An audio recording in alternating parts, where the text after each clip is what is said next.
My husband sent me to prison for 3 years over a baby that never even existed.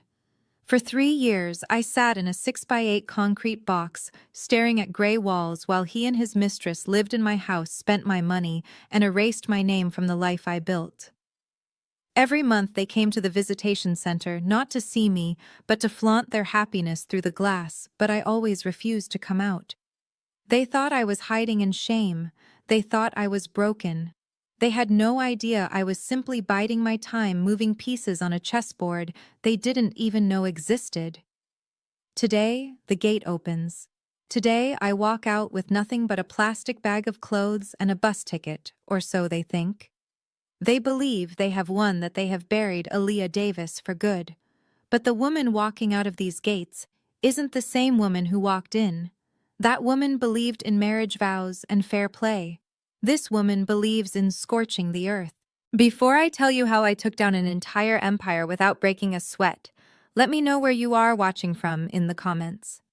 Hit like and subscribe if you have ever had to smile at the devil while holding a dagger behind your back. The heavy steel gates of the correctional facility buzzed and clicked open, a sound that had haunted my dreams for 1,095 days. It sounded like a gunshot in the morning silence. I stepped out into the biting wind, clutching a clear plastic bag that contained everything the state of Georgia said I owned. A change of cheap polyester clothes, a toothbrush, a stick of deodorant, and a Bible I had read cover to cover 6 times, highlighting every verse about vengeance. The sky was the color of a bruised plum, threatening rain, mirroring the storm brewing inside my chest. I took a deep breath, tasting the air. It tasted like diesel fumes and freedom. I adjusted the strap of the bag on my shoulder and looked toward the bus stop bench where released inmates were supposed to wait for the ride back to civilization. I expected the county bus. I expected a long, lonely walk to the train station to begin the hard work of restarting a life with a felony record. I did not expect the sleek obsidian black Rolls-Royce Cullinan blocking the exit lane, its engine purring like a panther waiting to pounce. My heart didn't skip a beat because I knew exactly who it was. I had felt his presence before I even saw the car. The window on the driver's side rolled down slowly, revealing the face I had once loved more than life itself, Darius. He looked good. I had to admit, though it made my stomach turn. He was wearing a custom-tailored navy suit that cost more than most people make in a year, his beard lined up with geometric precision, the smell of expensive oud cologne wafting out to mix with the prison yard dust. But his eyes were the same, cold, dead, calculating. He wasn't looking at me like a wife he had lost. He was looking at me like a stain on his windshield. Beside him sat Bianca. She was wearing a white dress that was doing a terrible job of looking innocent, paired with a diamond necklace that caught the gray morning light. She looked at me over her designer sunglasses, her lips curled in a mixture of pity and disgust. She didn't look like a victim. She looked like the cat that had not only eaten the canary, but had moved into the canary's cage and redecorated. Welcome back to reality, Aaliyah. Darius said, his voice smooth and deep, the same voice that used to whisper promises in my ear. He didn't smile.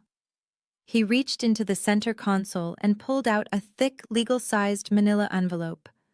I didn't move toward the car. I didn't reach for it. I just stood there, my spine steel, looking him dead in the eye. He chuckled, a low, cruel sound that vibrated through the damp air. Since you don't want to come get it, I guess I will deliver it. He tossed the envelope out the window. It landed with a wet slap in a puddle of oily mud right by my worn-out sneakers. That contains the finalized divorce decree and a permanent restraining order, Darius said, checking his nails, as if this was a boring business meeting. Do not come near the house. Do not come near the company headquarters. And definitely do not come near my wife. You are a convicted felon now, Aaliyah. You are toxic. We can't have you poisoning our circle. Bianca leaned across him, placing a manicured hand on her stomach, rubbing it gently in a performance that deserved an Academy Award. You look terrible, sweetie, she purred, her voice dripping with fake sympathy. But I guess that gray jumpsuit is all you can afford now. It really brings out the bags under your eyes. Thank you for the 3 years, by the way. If you hadn't been so violent, if you hadn't hurt my baby, I might never have become Mrs. Vance. We are so happy now. It took every ounce of self-control I possessed not to laugh in her face. Her baby, the baby that never existed, the miscarriage that was nothing more than theatrical blood packets and a doctor in Florida who had suddenly retired to a beach house paid for by my husband. I looked at her, really looked at her. She was beautiful in that Instagram model kind of way, all filters and angles, but empty behind the eyes. She was a prop, a shiny object Darius had bought to make himself feel powerful. She thought she had won the lottery. She didn't realize she had married a man who would sell her out for a tax break. Enjoy the house, Bianca, I said, my voice raspy from disuse. Make sure you check the foundation. Things built on lies tend to collapse when the wind blows. Darius scoffed, revving the engine. Save the philosophy for the homeless shelter, Aaliyah, and stay out of Buckhead. We don't want ex-convicts bringing down property values. You are a second-class citizen now. Remember that. Go find a hole in the city where you belong and stay there. The window rolled up, sealing them back into their climate-controlled, leather-scented bubble. The Rolls-Royce peeled away the massive tires, spinning just enough to spray a wave of dirty, brackish water over my legs and shoes. I didn't flinch. I didn't wipe the mud off. I didn't bend down to pick up the envelope soaking in the puddle.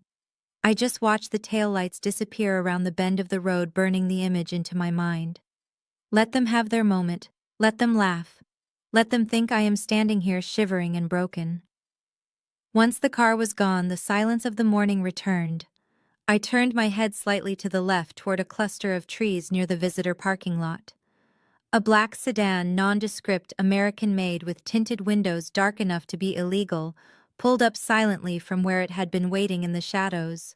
It wasn't flashy. It didn't scream money. It screamed power. The back door opened before the car even came to a full stop. Julian stepped out. He was wearing a charcoal suit that fit him like armor. Julian, my lawyer, my confidant, the only man who hadn't abandoned me when the gavel fell. He looked at the mud on my legs, then at the envelope in the puddle, and his jaw tightened, but he didn't say a word about it. He knew better. He simply held the door open, his expression one of absolute deference. "Welcome home, Madam Chairwoman," Julian said, his voice low and respectful. I slid into the back seat, the smell of premium leather and fresh espresso enveloping me like a warm blanket. I exhaled, letting my shoulders drop for the first time in 3 years. Julian slid in beside me and handed me an iPad. The screen was glowing in the dim interior of the car. It displayed a banking interface. The logo at the top read Alpha Holdings, status active, liquid assets $50 million. I ran my finger over the screen. Darius thought he had stripped me of everything. He thought he had frozen my accounts, sold my shares, and left me penniless. He didn't know about the offshore accounts. He didn't know about the crypto investments I had made 5 years ago. And he certainly didn't know that Alpha Holdings, the mysterious venture capital firm that had been buying up his company's bad debt for the last 24 months, was me. "I watched you on the security feed," Julian said, handing me a steaming cup of coffee. He threw the restraining order in the mud. "Should I have a paralegal go retrieve it?" "Let it rot," I said, taking a sip of the coffee. It was hot, strong, and tasted like life. Darius thinks that piece of paper is a shield. He has no idea it's just a target. "How are the acquisitions coming along?" "We have secured the secondary loans on his commercial properties," Julian replied, tapping his own tablet. "And the private investigator found the doctor in Florida. He is ready to talk for a price." "Pay him," I said coldly. "Pay him whatever he wants. I want him singing like a bird by the time we go public." The driver pulled the car onto the main highway, heading toward the city skyline that glittered in the distance. I looked out the window, watching the prison recede into the background. I wasn't Aaliyah the victim anymore. I wasn't Aaliyah the inmate. "Darius just gave me a ride to the bottom," I said, tapping the screen to initiate the first transfer of funds to our operating account. "He thinks he buried me. He forgot that I am a seed." "Drive to the salon, Julian. I need to get this gray off me, and then we have a company to buy. Julian smiled, a sharp, dangerous thing. It's going to be a busy week. You have no idea, I whispered, watching the city grow larger in the window. Darius Vance is going to learn that the only thing worse than a woman scorned is a woman with $50 million and nothing left to lose. 3 hours in the most exclusive salon in the city washed away 3 years of prison grime. I sat in the leather chair and watched the long, unkempt hair fall to the polished floor in clumps, taking the memories of the cell block, the smell of institutional soap, and the shame of the inmate number with it. When the stylist spun the chair around, the woman staring back at me wasn't the broken, weeping wife Darius had discarded like yesterday's trash. She was sharp, angular, and dangerous. I had chosen a sleek, asymmetrical bob that screamed authority, paired with a cream-colored cashmere coat and tailored trousers that cost more than the car Darius had bought his mistress. I didn't look like a victim anymore. I looked like the CEO of a company that was about to swallow my ex-husband whole. Julian was waiting in the car. He handed me a leather portfolio. Inside was the document that would be the first nail in Darius's coffin. 10 years ago, when Darius was just starting his real estate empire, he had been sloppy with his paperwork. He hated reading fine print. I was the one who scrutinized every contract. Back then, he trusted me. He had signed a durable power of attorney granting me access to his oldest dormant trust fund, the one that held the original deeds to his family's land. He thought he had revoked every access point when he filed for divorce. He missed one. It was a dormant account, forgotten by him, but never by me. Today, I wasn't just going to the bank to withdraw money. I was going to remind the universe that I still held the keys to the kingdom. We pulled up to the Sovereign Trust Bank, a fortress of glass and steel in the heart of the financial district. This was where the old money of Atlanta kept their secrets. Darius banked here because he loved the way they fawned over him. He loved the espresso machine in the lobby and the way the tellers memorized his birthday. I adjusted my sunglasses, took a deep breath of the expensive climate-controlled air, and pushed through the revolving doors. The lobby smelled of old paper and money. It was quiet, the kind of hush that only extreme wealth can buy. I walked straight toward the VIP elevators, my heels clicking a rhythm of war on the marble floors. And then I saw her. Emily. My former sister-in-law. The woman married to Darius's younger brother Michael. Emily, with her perfectly highlighted blonde hair, her tennis bracelet, and her nervous energy that she tried to pass off as high society charm. She was standing at the concierge desk, arguing in a hushed, aggressive whisper about an overdraft fee. Emily always played the role of the innocent, rule-abiding citizen, but behind closed doors she was the master of the polite insult. She was the one who used to ask me if I was sure I belonged in this neighborhood or if I felt comfortable at the country club, always with a smile that didn't reach her eyes. She turned, sensing someone behind her, and froze. Her eyes went wide, scanning me from my designer heels to my new haircut. Recognition dawned slowly, fighting against disbelief. She dropped her clutch on the counter with a loud thud. Aaliyah. She gasped, the name coming out like a curse word. What are you doing here? I didn't stop walking. I didn't even slow down. I am here to do business, Emily, I said, my voice cool and detached. She scrambled in front of me, blocking my path to the elevators. Her face flushed a mottled red. You can't be here. This is a private bank for members only. You are a felon. You are a criminal. Does security know you are in the building?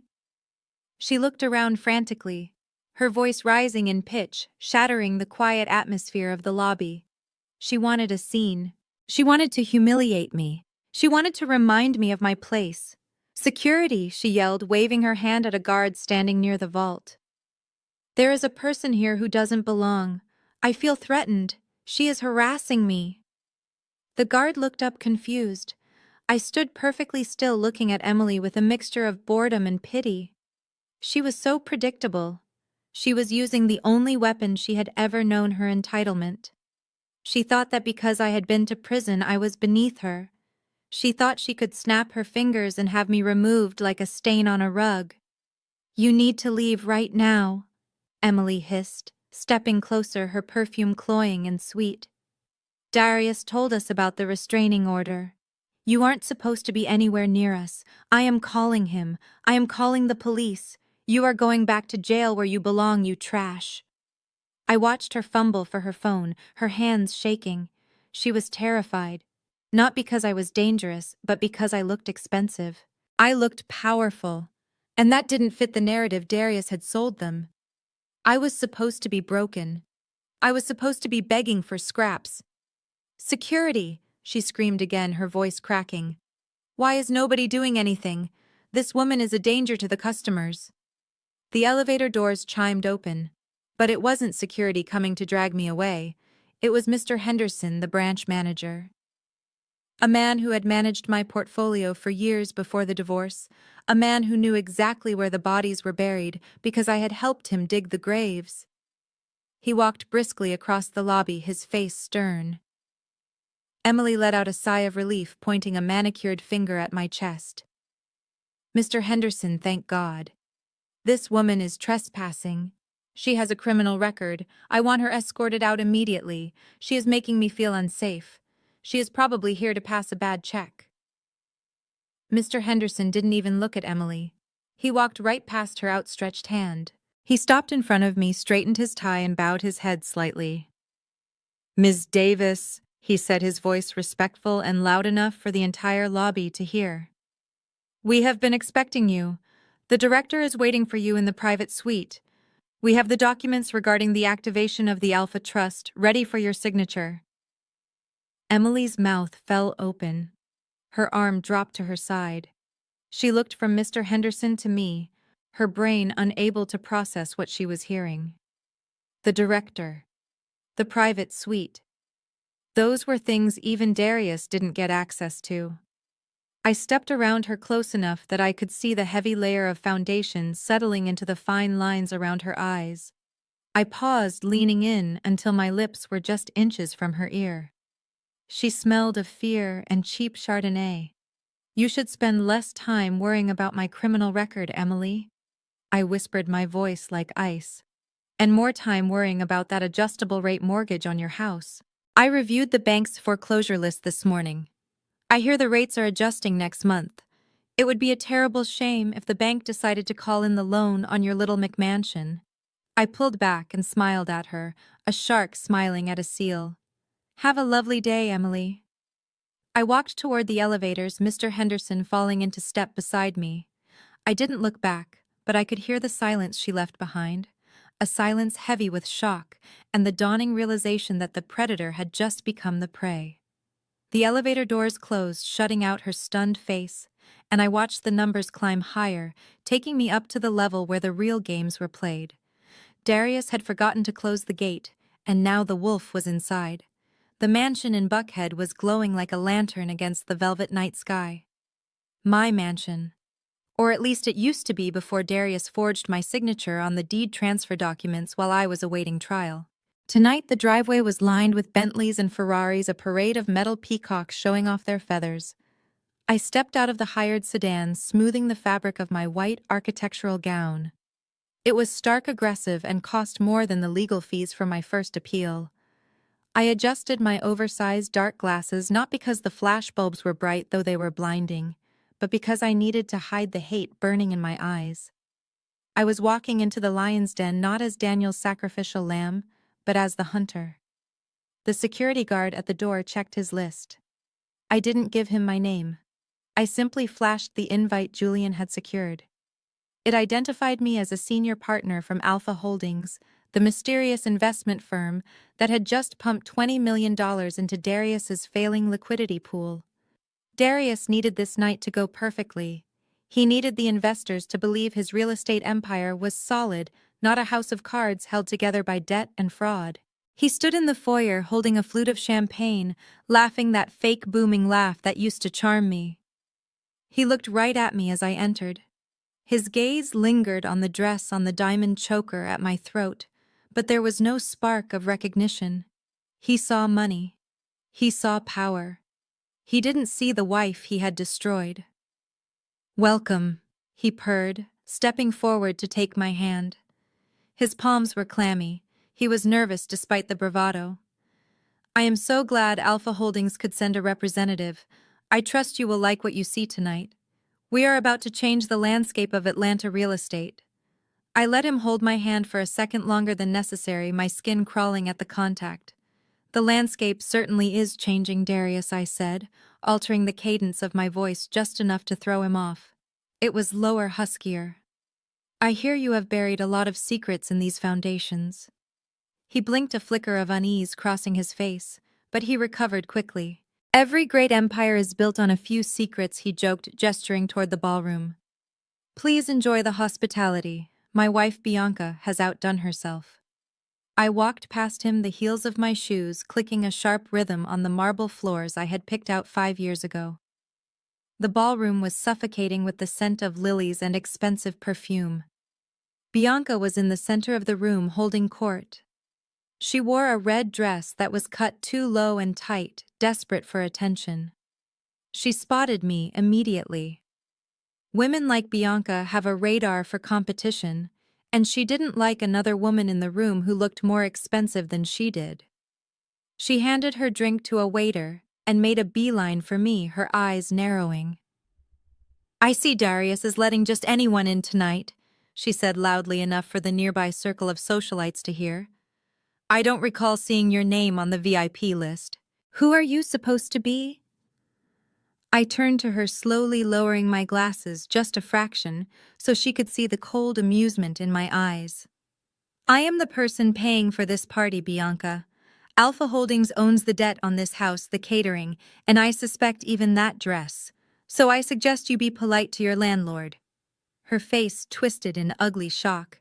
She wasn't used to being spoken to like that. She was used to being the queen bee. She stumbled back, her hand knocking into a passing waiter's tray. It wasn't an accident. I saw the calculated flick of her wrist. A glass of heavy Cabernet tipped over, splashing a dark, violent stain across the front of my pristine white gown. The room gasped. The music seemed to stop. "Oh my God!" Bianca cried, her voice dripping with insincere horror. "I am so clumsy. Look at that mess. It is ruined. You really shouldn't wear white after Labor Day anyway, sweetie. It is a bit tacky." I looked down at the stain spreading across my chest like a gunshot wound. I didn't scream. I didn't cry. I looked up at her and smiled. It was the smile of a wolf watching a rabbit trip. "It is just wine, Bianca," I said calmly, my voice carrying through the silent room. "It washes out. Unlike the stain of being a mistress, that tends to stick around forever." While she stood there, mouth agape, sputtering for a comeback, I turned and walked away. I needed to clean up, I told the nearest waiter. I knew exactly where to go. I didn't head for the guest powder room. I headed for the library, the private study that Darius kept locked during parties because it was where he kept the things he didn't want the world to see. The hallway was empty. I reached the heavy oak door and tried the handle. Locked. Expected. I pulled a thin tension tool from my clutch. Prison had taught me more than just patience. It had taught me how to open doors that men tried to keep shut. 30 seconds later, I was inside. The room smelled of leather and cigar smoke. It was exactly as I remembered it, a shrine to Darius's ego. Awards on the shelves, photos of him shaking hands with politicians. But I wasn't looking for the safe. He changed the combination to that weekly. I was looking for something he was too sentimental to destroy and too arrogant to hide well. On the top shelf of the bookcase, tucked behind a row of fake law books, was a silver picture frame. It was an old photo of us taken the day we broke ground on his first building. We looked happy. We looked unstoppable. He had kept it, probably as a trophy of his first conquest. I pulled the frame down and flipped it over. My fingers worked quickly, prying open the velvet backing. There it was. A small black microchip taped to the cardboard insert. 3 years ago, when I realized Darius was setting me up for the fraud charges, I had backed up every ledger, every email, every text message between him and the doctor who faked Bianca's medical records. I hid it here because Darius never looked at the back of things. He only cared about the image on the front. I peeled the chip free and slipped it into the lining of my bra. I had the smoking gun. Now I just needed to leave before he realized the bullet was already in the chamber. I turned to go, but the door handle rattled. Then it turned. Darius stepped into the room, closing the door behind him with a heavy thud. He wasn't smiling anymore. He looked at me, then at the empty spot on the shelf where the frame had been, then at the frame sitting on his desk where I had left it. Recognition dawned in his eyes, slow and terrifying. It wasn't the hair or the clothes that gave me away. It was the audacity. Only one person would dare to break into his sanctuary. Aaliyah? He breathed the name, sounding like a curse. I took off the sunglasses and tossed them onto his desk. Hello, Darius. Nice party. But you really should check the background of your investors better. Alpha Holdings. Aaliyah. Alpha. You always were bad at puzzles. He took a step toward me, his hands curling into fists. His face was turning a dangerous shade of purple. You think you can just walk in here? You think you can steal from me in my own house? I destroyed you once. I will do it again. I will bury you so deep they won't find you for a century. He lunged. It was fast, violent, the reaction of a man losing control. He grabbed me by the throat, slamming me back against the bookshelf. Books tumbled down around us. His grip was like iron, cutting off my air. Give it to me, he snarled, his face inches from mine, spit flying from his lips. Give me what you took. I didn't struggle. I didn't claw at his hands. I reached into my clutch and pulled out my phone. The screen was bright, displaying a live feed. The counter in the corner showed 50,000 viewers and climbing. Go ahead, Darius, I choked out. Holding the phone up so the camera caught his face, his rage, his hands around my neck. Squeeze tighter. The entire board of directors is watching. The SEC is watching. The world is watching. He froze. His eyes darted to the phone. He saw the stream of comments flying up the screen, the shock, the outrage. He saw his career, his reputation, his IPO dissolving in real-time pixels. He let go of me as if I were on fire. He stumbled back, hands raised, trying to hide his face, but it was too late. Touch me again, I wheezed, straightening my dress. And the stock won't just drop. It will evaporate. You wanted a show, Darius? You just gave them the performance of a lifetime. I grabbed the silver frame from the desk and smashed it on the floor, the glass shattering like his future. Then I walked out the door, leaving him standing in the wreckage of his own hubris, the red light of the recording still blinking in his eyes like a countdown. The weakest link in any fortress is rarely the gate. It is the guard who thinks he is safe because he is standing behind the king. Darius did not just build his empire on fraud and the tears of strangers. He built it on the backs of his own blood. Specifically, his younger brother, Michael. Michael was sweet, pliable, and desperate for his big brother's approval. 3 years ago, while I was sitting in a holding cell waiting for a bail hearing that never came, Darius had convinced Michael to sign a personal guarantee for a massive loan to fund a shell company. Darius promised it was just a formality, a way to keep the assets in the family name. Michael believed him. He signed the papers without reading the fine print, putting up his own home, the modest but respectable colonial he shared with Emily as collateral. That loan was toxic from the day it was printed. It was designed to fail, a financial bomb strapped to Michael's chest, so Darius could walk away with the cash. And thanks to Julian's brilliant maneuvering in the secondary debt market, Alpha Holdings now owned the detonator. I sat in my office looking at the digital deed to Michael and Emily's house. It was fully leveraged. They had missed 3 payments. My bank had sent the final notice of default yesterday. The clock had run out. I needed to see the fallout. I needed to see if blood really was thicker than money in the Vance family. I drove to the outskirts of the city, parking my nondescript sedan a block away from Darius's mansion. I knew exactly where Emily would go when the panic set in. She wouldn't go to her parents. She was too proud. She would run to the man who put her in this mess, expecting him to fix it. Sure enough, Emily's SUV screeched into the driveway 10 minutes later. She didn't even park correctly. She just abandoned the vehicle at a crooked angle and ran for the front door. I watched through binoculars as she pounded on the wood, her face a mask of hysteria. It took a long time for the door to open. When it did, it wasn't Darius who greeted her. It was Bianca. She was wearing a silk robe and holding a glass of green juice, looking down at her sister-in-law with an expression of utter boredom. I couldn't hear every word from this distance, but Emily's body language screamed desperation. She was pleading, gesturing, wilding with the foreclosure notice in her hand. Then Darius appeared behind Bianca. He didn't invite his brother's wife inside. He didn't offer comfort. He leaned against the doorframe, crossing his arms. I watched as Emily grabbed Darius's arm, begging. Darius shook her off like she was a stray dog. I could read his lips perfectly.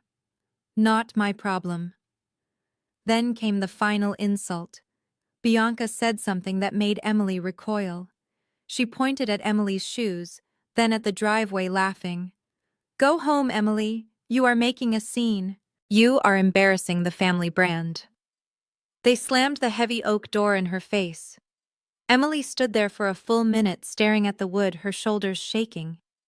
The family she had defended, the brother-in-law she had idolized, the people she had helped send me to prison to protect, had just locked her out in the cold. She stumbled back to her car, wiping her face aggressively, trying to salvage her dignity before she got behind the wheel. I followed her. She didn't go home. She went to a trendy coffee shop in the upscale shopping district, a place where she liked to be seen, a place where she could pretend her life wasn't imploding. She ordered a latte and sat in the corner, staring blankly at her phone, likely trying to figure out which credit card hadn't been maxed out yet. I walked in. The bell above the door chimed, but she didn't look up. I ordered a black coffee and walked straight to her table. I didn't ask for permission. I slid into the booth opposite her. She jumped, nearly knocking over her drink. When she saw it was me, her shock turned instantly to a sneer. It was a defense mechanism, the only weapon she had left. "Aaliyah," she spat, looking around to see if anyone was watching. "Are you stalking me? I told you at the bank, stay away from me. I don't have any cash for you to steal." I took a sip of my coffee, savoring the bitterness. "I am not here to take anything, Emily. I am here to make you an offer. I know about the house." Her face went pale beneath her makeup. She tried to bluff.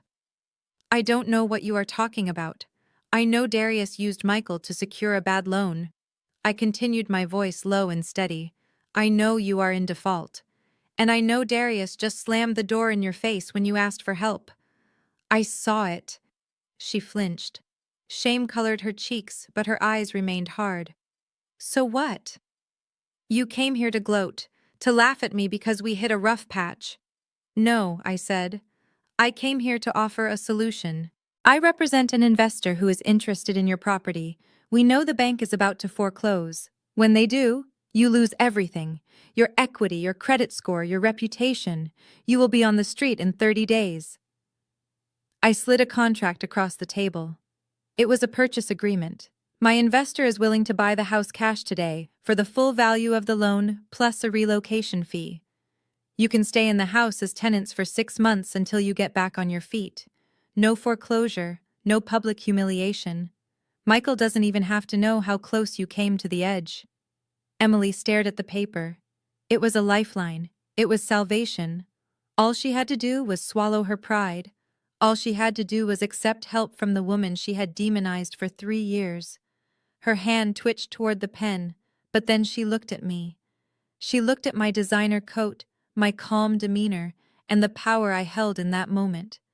And she hated it. She hated that the ex-convict was the one holding the keys. She laughed, a harsh, brittle sound. "You think you can buy me? You think I would take charity from you? I know where this money comes from, Aaliyah. It's dirty. It's probably from whatever illegal scams you learned in prison." "It is legitimate capital, Emily," I said. "It is more than Darius offered you." "I don't need your help," she hissed, pushing the contract back toward me. "Darius is just stressed. He will come through. He is family. You are nothing. You are a criminal." I would rather live on the street than take a single dime from a piece of trash like you." I looked at her for a long moment. I saw the fear behind the hate, but I also saw the absolute refusal to bend. She chose the illusion of superiority over the reality of survival. "Are you sure about that?" I asked softly. "I am sure," she said, standing up and grabbing her purse. "Get out of my face, and stay away from my husband." "Okay," I said. I didn't argue. I didn't beg. I reached into my bag and pulled out a different document. It was a thick packet with a red stamp on the front. I uncapped my pen and signed the bottom line with a flourish. "What is that?" she asked, her voice faltering. "This," I said, holding it up, "is the enforcement order. You see, Emily, I didn't just find an investor. I am the investor. Alpha Holdings is me. I own your mortgage. I own your debt. And since you just refused the settlement offer, I am exercising my right to immediate possession."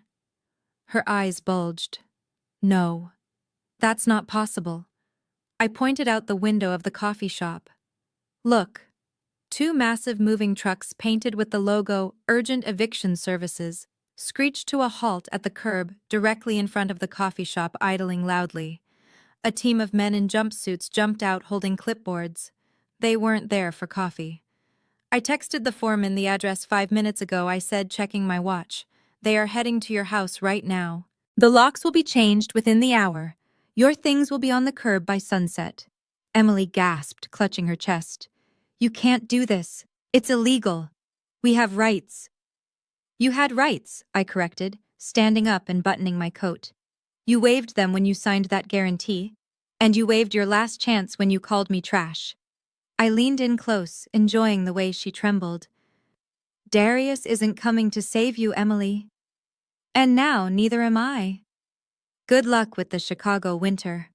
I hear it is going to be a record freeze this year." I walked out of the shop, leaving her screaming at the glass, while the diesel engines of the trucks roared to life, heading toward the home she no longer owned. The glow of the computer monitors was the only light in my office suite as I watched the train wreck unfold in high definition. Bianca was live on social media, sitting in what used to be my dressing room, surrounded by boxes that bore the distinct orange packaging of Hermes. She had over 200,000 people watching her, a following bought and paid for by Darius's marketing team to legitimize her as a socialite. She was preening for the camera, her voice pitched an octave higher than natural, affecting a transatlantic accent that she certainly didn't have 3 years ago when she was mixing drinks. "Hey guys," she chirped, holding up a black Birkin bag with crocodile detailing. "I just had to show you this little treat Darius surprised me with for the gala tonight. It is the limited edition Faubourg. He knows how much I love vintage craftsmanship." I zoomed in on the image. It was a good fake, I had to admit. High-quality leather, decent stitching. To the untrained eye, it screamed wealth. But I didn't have an untrained eye. I knew luxury because I had lived it, not rented it. The hardware was a fraction of a millimeter too thick. The stamp was slightly too deep. And most importantly, I knew for a fact that Darius didn't have $200,000 to spend on a handbag right now. He was leveraging every asset he had just to keep the lights on at headquarters. He was buying her affection with counterfeits, hoping the world was too dazzling by the flashbulbs to notice the plastic underneath. But the bag was the least of her problems. The lie of the bag was just the loose thread on the sweater. I was about to pull it and watch the whole garment unravel. For 3 years, Darius had carefully constructed a backstory for Bianca.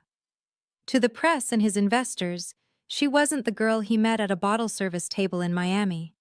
She was Bianca St. Clair, an art history major, who had studied at the Sorbonne, the daughter of a reclusive European diplomat. It was a fiction designed to make Darius look like he had married into old money, giving his shaky empire a veneer of respectability. It was a good story. It was just a shame it was completely false. I picked up my phone and dialed Julian. "Release the dossier," I said. "Send it to everyone, the gossip blogs, the fashion editors, the event coordinators for tonight's gala." And send the high-resolution photos of the bag to the authenticity forums. Let the internet do what it does best. Done, Julian replied. Enjoy the show. I turned my attention back to the screen. Bianca was still talking about the quality of the leather, completely unaware that her digital execution had just been ordered. Within minutes, the comments section on her livestream began to change. Hearts and fire emojis were replaced by question marks. Then came the accusations. Someone posted a side-by-side comparison of her bag and a real one.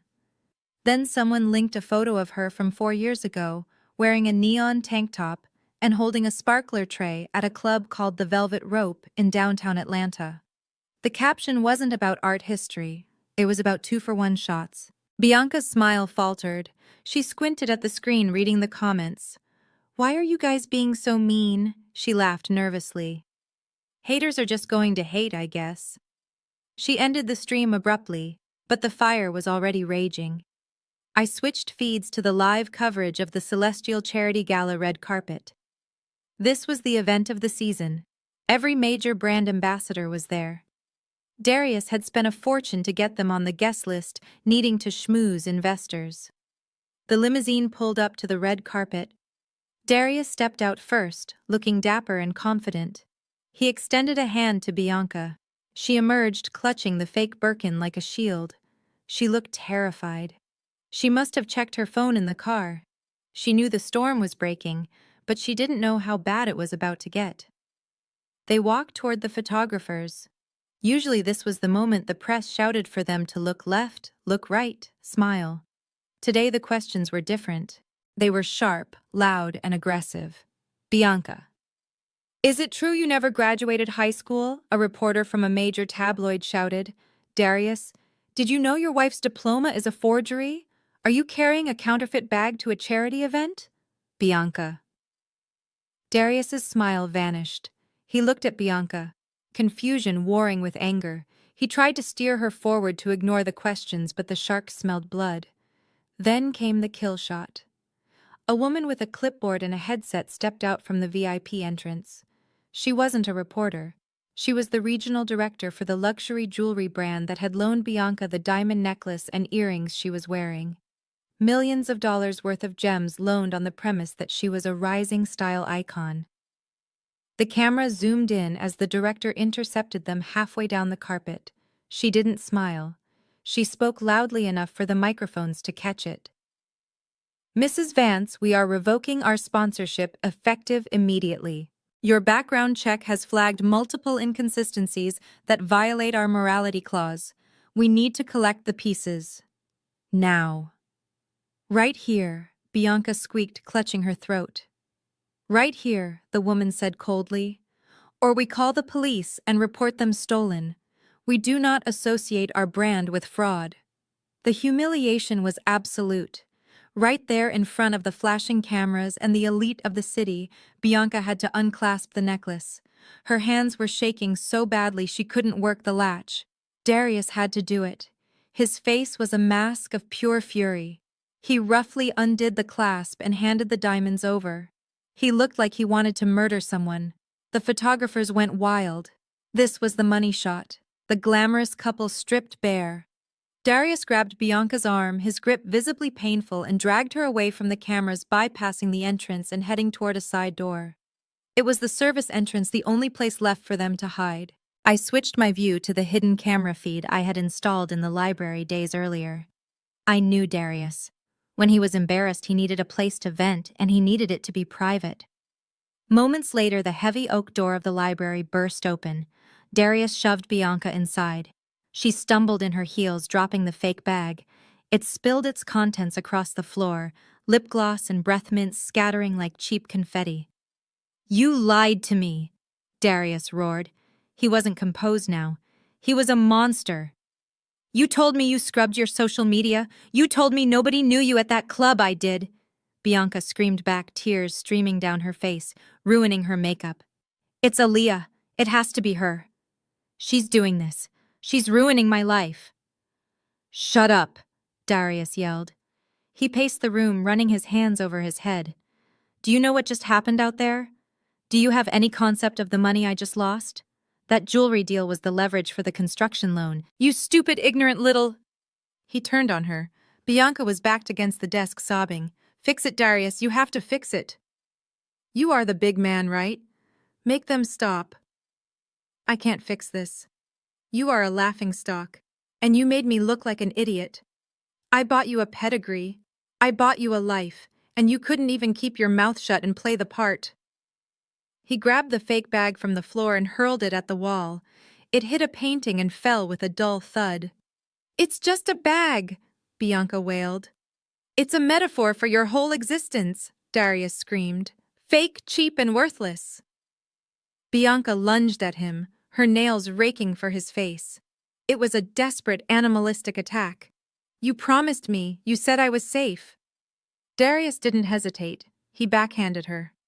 The sound was sharp and sickening, echoing through the speakers in my office. It was a slap born of 3 years of mounting pressure of financial ruin of a man realizing his empire was built on quicksand. Bianca crumbled to the floor, holding her cheeks silenced by the shock of violence. Darius stood over her, breathing heavily, adjusting his cufflinks as if he hadn't just assaulted his wife. Get up, he spat. Stop crying. You are going to go out the back door. You are going to get in the car, and you are going to disappear until I tell you to come back. If I ever tell you to come back. He turned his back on her and walked to the window, looking out at the party he could no longer join. I sat in the dark, watching the black and white feed. I recorded the clip, saved it to 3 different cloud servers, and sent a copy to Julian. Add this to the file for the domestic abuse advocates, I whispered to the empty room. And send a copy to the divorce lawyers. I think Bianca is going to need a way out sooner than she thinks. I closed the laptop. The show was over for tonight. Darius had just handed me the moral high ground on a silver platter. He thought he was disciplining his wife. He didn't realize he had just given me the weapon that would take his freedom. He had struck a woman. And unlike Bianca, I hit back. The morning after the gala disaster, the financial markets did not wait for Darius Vance to nurse his hangover. The stock price of Vance Global, which had been teetering on the edge of speculative junk status for months, went into freefall. The video of him striking Bianca had gone viral, trending not just in Atlanta, but across the financial news networks. Sponsors pulled out. The board of directors was holding emergency meetings in hushed tones, but they couldn't fire him yet because he owned the voting shares. What they didn't know, and what Darius was desperately trying to hide, was that the company was bleeding cash. He was liquidating assets just to make payroll. He needed a miracle or a deal with the devil. I was ready to be both. I sat in the conference room of Alpha Holdings, a space designed to intimidate with floor-to-ceiling glass overlooking the city Darius thought he owned. Julian sat to my right, sliding a thick contract across the mahogany table. Across from us sat Darius. He looked like a man who hadn't slept in a week. His tie was loose, his eyes were bloodshot, and the arrogant swagger was replaced by a twitchy, desperate energy. He hated being here. He hated that I was the one sitting at the head of the table. But the banks had frozen his credit lines after the jewelry scandal, and I was the only liquidity provider left in town who wasn't asking questions about his cooked books. The deal was for the Emerald Bay Resort, his passion project on the coast. It was 50% complete and currently stalled because he couldn't pay the concrete suppliers. He needed $20 million to finish it. If he finished it, the pre-sales would save his company. If he didn't, he was bankrupt. Here are the terms, Darius, why said, my voice devoid of emotion. $20 million. Immediate transfer. We take a 40% equity stake in the resort. He scoffed, a flash of his old ego surfacing. 40%. That is robbery, Aaliyah. You are trying to bleed me dry. I am trying to save you from insolvency.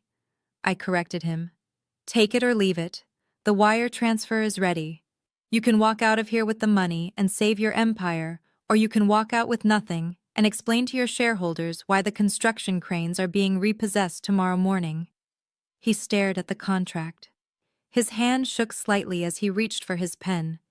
He didn't read it. He was too arrogant, too accustomed to dictating terms to bother with the fine print, and too desperate to care. He assumed it was a standard mezzanine loan. He didn't notice Article 14 subsection C, a clause I had drafted myself. It was a performance guarantee. It stated in very clear legal language that time was of the essence. If the project missed a single construction milestone by more than 24 hours, the lender, Alpha Holdings, had the right to call the entire loan due immediately, and if the borrower could not pay the collateral, would be seized. The collateral wasn't the resort. It was his controlling stake in the parent company Vance Global. He signed his name with a heavy, aggressive stroke. There he spat, sliding the papers back. Transfer the funds. I have a crew waiting to pour concrete. I signed below him. Pleasure doing business with you, Darius. The money hit his account an hour later.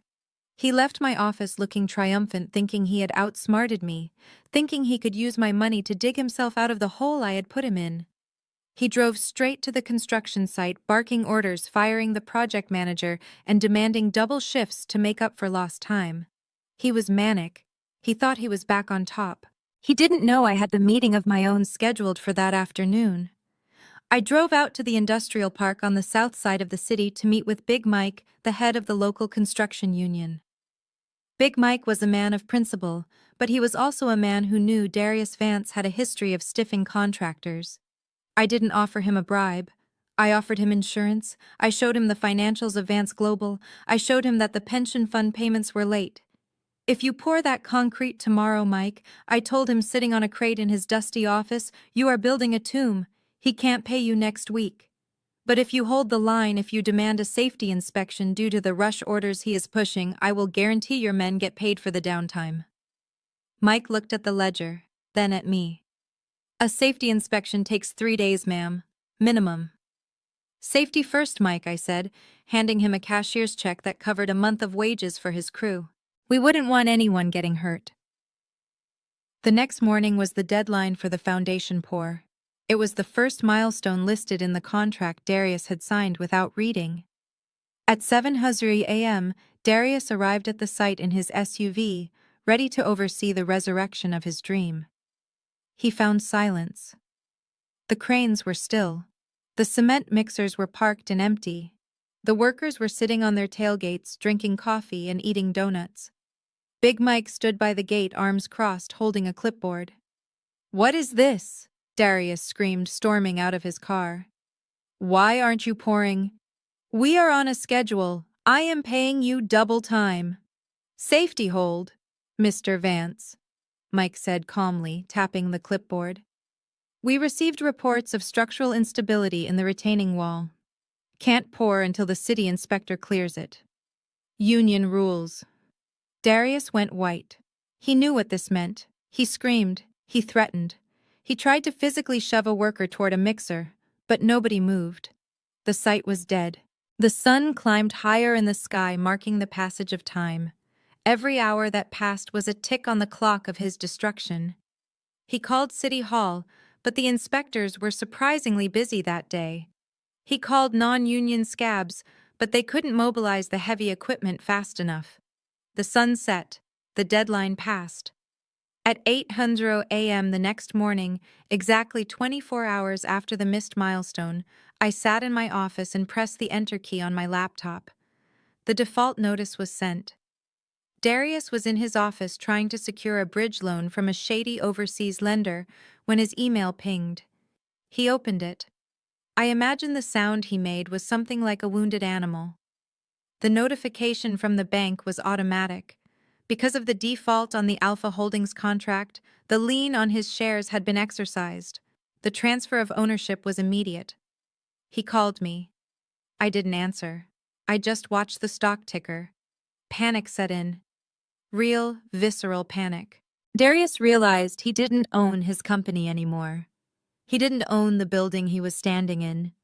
He ran out of his office, bypassing his terrified secretary, and sprinted to the private elevator. He needed cash. He needed to flee. He needed to get out before the feds or the new owners locked the doors. He drove his Porsche like a madman to his penthouse. He tore through the living room, ignoring Bianca, who was nursing a bruised cheek on the sofa. He went straight to the wall safe, hidden behind a painting. He spun the dial hands, shaking so badly, he messed up the combination twice. Finally, it clicked open. It was empty. He froze.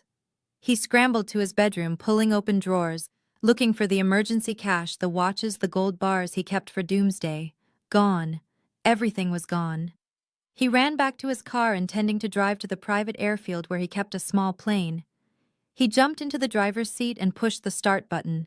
The engine turned over, then died. The dashboard lit up with a message: remote immobilization active, contact lender. He pounded the steering wheel, screaming until his throat was raw. He tried to get out, but the electronic locks engaged with a heavy thud. He was trapped in his own luxury vehicle, a prisoner of the technology he had bragged about. My phone buzzed. It was Julian. "The assets are secured," Julian said. "The bank has frozen his personal accounts due to suspicious activity. His cards are declined. His car is locked. He has $14 in his pocket, Aaliyah." "Let him sit there for a while," I said, looking out at the city that was now mine. "Let him feel what it's like to be trapped in a box with no way out." Darius Vance was no longer a CEO. He was a squatter in a life he had forfeited the moment he signed his name on my contract. The trap hadn't just snapped shut, it had crushed him. And the best part was he had built it himself. All I did was hand him the hammer. Dr. Iris Thorne lived in a glass house on the edge of the Atlantic Ocean, a sprawling modern fortress of white stone and floor-to-ceiling windows that looked out over the turquoise water of Boca Raton. It was a beautiful house. It was a peaceful house. And every single brick of it had been paid for with the 3 years of my life that were stolen from me. I sat in the back of the rental SUV watching him through the tinted glass. He was on his patio trimming a bonsai tree, looking like the picture of a retired gentleman enjoying his golden years. He didn't look like a man who had forged a medical report that labeled a battered wife as a violent aggressor. He didn't look like a man who had looked a judge in the eye and sworn that I had kicked a pregnant woman in the stomach. Julian sat beside me, checking the recording equipment one last time. The microphone was taped to my chest beneath my silk blouse. A backup recorder was in my purse. We weren't taking any chances. This wasn't a business deal. This was an excavation of the truth, and I was bringing a shovel. "Ready?" Julian asked, his hand resting on the door handle. "I have been ready for 1,095 days, I replied. "Let's go ruin his retirement." We walked up the long paved driveway. The heat was oppressive, a humid blanket that made the air shimmer, but I felt cold. I felt the same cold chill of the steel handcuffs on my wrists the night the police dragged me out of my own home. Thorne looked up as we approached. He squinted against the sun, his shears pausing in mid-snip. He didn't recognize me at first. I was a different woman now.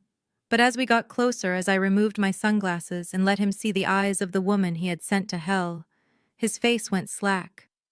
The color drained out of him so fast he looked like a corpse standing upright. He dropped the shears. They clattered loudly on the stone pavers. "Dr. Thorne," I said, my voice pleasant and terrifying. "It has been a long time. You have a lovely home. I was just admiring the architecture. It looks expensive." He took a step back, his hands trembling. You are supposed to be in prison or on parole. You can't be here. Get off my property." I ignored him and kept walking until I was standing in the shade of his patio awning. "I am free, doctor. Released early for good behavior. But I am not here to catch up on old times. I am here for a correction to my medical file." He tried to muster some bravado, but it was thin and brittle. "I don't practice anymore. I am retired. Whatever issues you have, take them up with the hospital board. Now leave or I am calling the police." "Call them," Julian interjected smoothly, stepping forward to flank him. "We would love to talk to the police. Specifically about the wire transfer of $500,000 from a shell company in the Cayman Islands to the title company that closed on this property 3 weeks after Mrs. Vance was sentenced." Thorne froze. His eyes darted between me and Julian. He licked his lips. That was an inheritance. From my aunt. We checked. Julian said, pulling a document from his briefcase. Your aunt died penniless in a state nursing home in 2015. The money came from DV Ventures. Darius Vance. Thorne collapsed into a patio chair as if his legs had turned to water. He looked at the ocean, refusing to meet my gaze. You don't understand. He is a dangerous man. You don't know what he is capable of. If I talk to you, if I change my story, he will kill me. He told me he would destroy everything I have. I leaned over him, placing my hands on the arms of his chair, trapping him. Look at me, Ares. You are worried about what Darius might do. You should be worried about what I am already doing. Darius is broke. I froze his assets yesterday. He can't pay his bodyguards, let alone a hitman. He is a toothless lion roaring in a cage I built for him. I pulled out a tablet and showed him a live feed of the foreclosure notice being taped to the door of his old practice in Atlanta. I bought your old clinic's debt too, I lied. It was a bluff, but a necessary one. I am dismantling everyone who touched this lie. You have two choices right now. Option A, you keep quiet. I hand this file of bank transfers to the FBI. You go to federal prison for perjury, fraud, and tax evasion. You die in a cell, and this house gets seized by the government. Option B, you tell me the truth. On the record. Right now. If you do, I give you an immunity deal from the prosecution team I have already spoken with. You keep your freedom. You might lose the license you aren't using anyway, but you stay out of a cage. He looked at me, sweat beading on his forehead. He saw the resolve in my eyes. He saw that I wasn't the hysterical woman he had testified against. I was a machine built for retribution.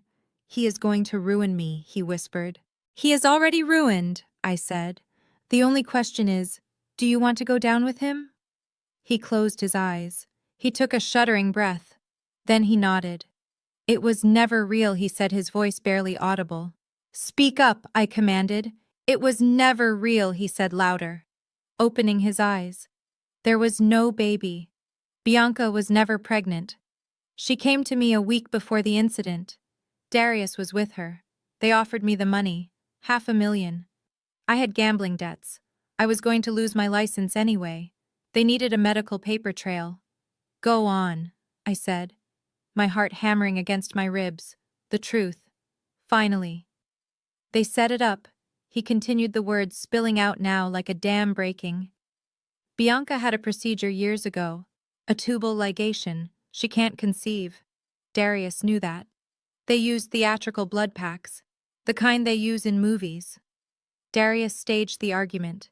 He waited for you to push past her, then she popped the packs and screamed. They brought her to my clinic, not the ER, because I was the only one who would sign the intake forms without an exam. I felt a wave of nausea followed by a surge of pure white-hot rage. 3 years. 3 years of being called a baby killer. 3 years of inmates spitting on me because they thought I had stomped a child out of a woman's womb. And it was corn syrup and red dye. Write it down, Julian ordered, placing a legal pad and pen in front of him. Every word.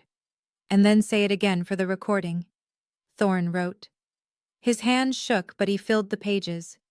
He detailed the meeting, the payment, the falsified charts, the fake ultrasounds he had generated using stock images. He detailed how Darius had coached him on his testimony, telling him exactly which medical terms to use to make the jury hate me. When he was done, he looked up, a broken man. I am sorry, Aaliyah. I truly am. I needed the money. You didn't need the money, I said, taking the pad and the recorder. You wanted the villa, and now you are going to help me burn his house down. I walked back to the SUV, the recording burning a hole in my pocket. Julian started the engine. We have it, he said. The smoking gun. No, I said, looking back at the glass house one last time. This isn't a gun, this is a nuclear bomb, and I am going to drop it right in the middle of his spotlight.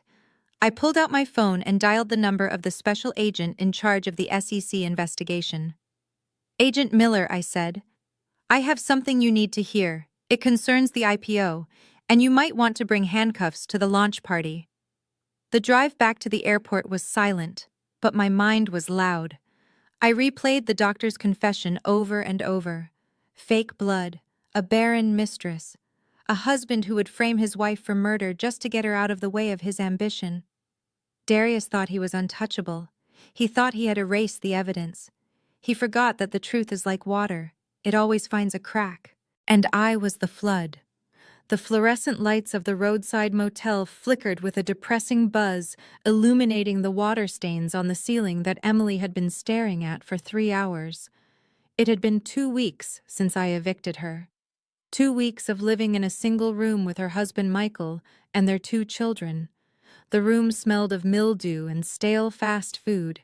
Her designer clothes were heaped in a pile on the floor because there wasn't a closet big enough to hold them.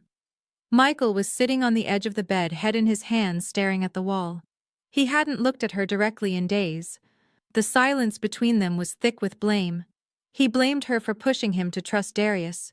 He blamed her for alienating me. And worst of all, he blamed her for the fact that his children were currently sleeping on a pull-out couch that sagged in the middle. "I can't do this anymore," Michael muttered, his voice cracking. "I ran into Dave from the club at the gas station. He looked at me like I was a beggar. He offered me $20 M. $20. Emily didn't answer. She couldn't. The shame was a physical weight on her chest, crushing the air out of her lungs. She had fallen from the country club to the clearance rack in the blink of an eye. She looked at her phone. She had typed and deleted a message to Darius a dozen times. He had blocked her number. He had blocked Michael's number. The family loyalty she had preached about for years had evaporated the moment they became a liability. She stood up, grabbing her coat. It was the last nice thing she owned, a Burberry trench that now looked out of place in the dingy room. "Where are you going?" Michael asked, not looking up. To fix this, she said, her voice trembling but determined. She drove to the financial district. She didn't have an appointment, she didn't have a pass, but she knew where I was. Everyone knew where Aaliyah Davis was these days. My face was on the cover of the local business journal. I was the new power player. She bluffed her way past the lobby security by crying and claiming she had a family emergency involving my niece. It was a lie, but Emily was good at lies. When she got to my floor, my assistant tried to stop her, but I waved her in. I had been expecting this. Desperation makes people predictable. Emily walked into my office. She didn't scream. She didn't posture. She looked around the room, taking in the luxury, the space, the power, and she deflated. She dropped to her knees right there on the plush carpet. It wasn't a theatrical gesture. It was a collapse. "Please," she sobbed, the sound raw and ugly. "Please, Aaliyah. I am sorry. I was jealous. I was stupid. I will do anything. Just don't let my kids grow up in that motel. They are scared. Michael is falling apart. We have nothing." I spun my chair around and looked at her. I didn't feel pity. I felt clarity. This was the woman who had smirked when the judge sentenced me. This was the woman who had told her children I was a bad person. "Get up, Emily," I said coldly. "I don't want your tears, and I don't want your apologies. They are worthless to me." She looked up, mascara running down her cheeks. "Can we have the house back? Please. Just the house. I will pay you back every cent." "No," I said. "The house is gone. I sold the debt to a developer yesterday. He is going to bulldoze it and build condos." She gasped, a sound of pure despair. "Then why did you let me in?" "Because I have a use for you," I said, standing up and walking around the desk. "I don't want your money, Emily. You don't have any. I want information." "Information? I want the ledger," I said. She blinked, confused. "What ledger?" "The black book," I said, leaning against the edge of my desk. "Darius is paranoid. He doesn't keep his real accounts on a computer server where hackers can get them. He keeps a physical ledger. He records every bribe, every kickback, every illegal transfer. And he didn't keep it at his house because he knew Bianca is Snoopy. He kept it somewhere he thought was safe. Somewhere he thought nobody would look because the people living there were too stupid to ask questions." Her eyes widened. "The basement," she whispered. He brought a box over 3 years ago. He told Michael it was old tax returns for the family trust. He put it in the wall safe behind the water heater. That is the one, I said. But Michael won't give it to me, she said, shaking her head. He is terrified of Darius. He thinks Darius will kill him if he talks. Then you don't tell Michael, I said. You go home. You wait until he passes out, which I assume he is doing a lot of lately. You open that safe, and you bring me the book. And if I do, she asked, wiping her face. What do I get? I pulled a check out of my drawer. I had written it that morning. It was for $50,000. This clears your personal debts, I said. It gets you out of the motel. It gets you a rental deposit on a new apartment. It gives you a clean slate. It doesn't give you your old life back that is gone, but it gives you a chance to survive. She stared at the check. It was more money than she had seen in months. It was a lifeline, but it was also a betrayal.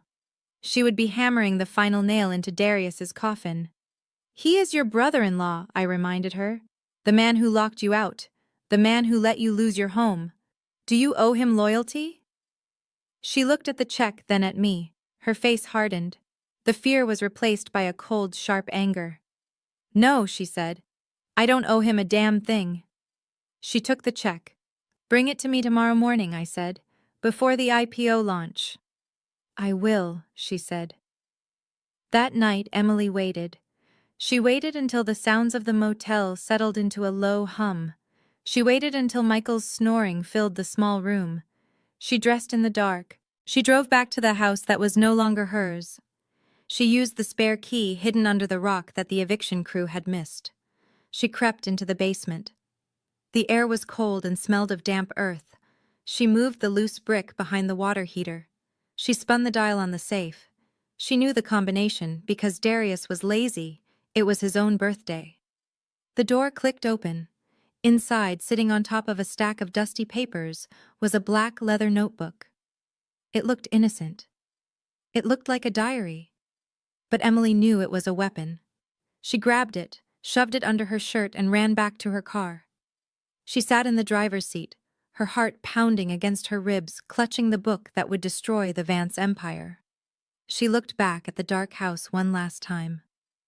Goodbye, Darius, she whispered into the darkness. You should have let me in. Darius Vance was many things, but he was not a man who believed in coincidence. When the construction union halted work on his resort, and his personal accounts froze, and his sister-in-law lost her home to a mysterious investor, all within the same month, his paranoia finally overtook his arrogance. He hired a private investigator named Silas, a former detective who charged $500 an hour to dig up dirt that people wanted to keep buried. Silas was good. He followed the paper trail of Alpha Holdings through the maze of shell companies in the Cayman Islands and Delaware. He peeled back the layers of legal obfuscation that Julian and I had so carefully constructed. It took him 3 days to find the single signature I had intentionally left vulnerable, a digital footprint on a transfer document that linked the primary capital fund directly to the trust I had established the day I walked out of prison. I was sitting in my office reviewing the final logistics for the IPO intervention when my secretary buzzed me. She sounded flustered.